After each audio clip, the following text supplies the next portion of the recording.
Okay, we're going to talk about the sweeping the leg portion of the Turkish Get Up today. It's one of the trickier portions, although it may not be the hardest. I still think that first step is definitely one of the most challenging, but we're going to talk about how to execute this today. So, number one is when you go to that bridge, you don't have to go all the way up to pull the leg under. And in fact, I don't even want you to pull the leg under with your hips fully extended. We do that because it's a nice way to get glute activation, to show kind of that side plank through the core, showing some shoulder stability. There's a lot of good things that happen there, and I think it's a good position to get into.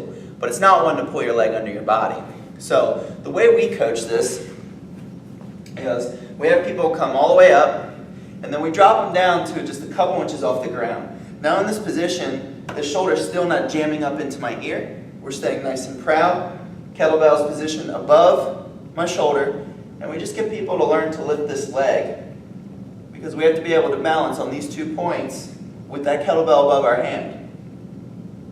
From here, you can pull it in, and we're going to move your body under the bell. Okay? Now the best way that I think to teach this is to use the shoe.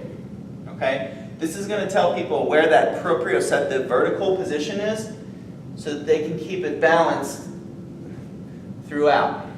Okay? The alignment here, a lot of people I think kind of mess up. So what we want is almost a straight line from the toes, the knee, and the hand. If the knee's too far away, and a lot of people tend to not pull it under far enough, there has to be almost a push off of this back hand to get up.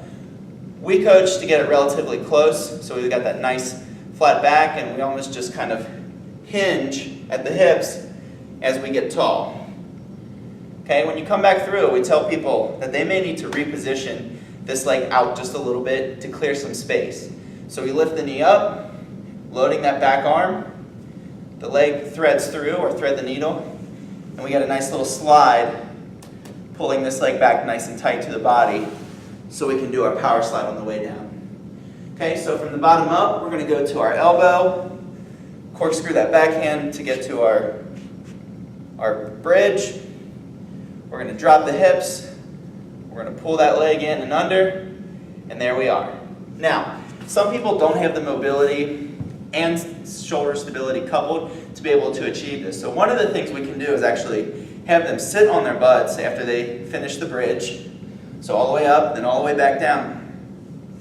Bend that leg in, keeping it in contact with the ground.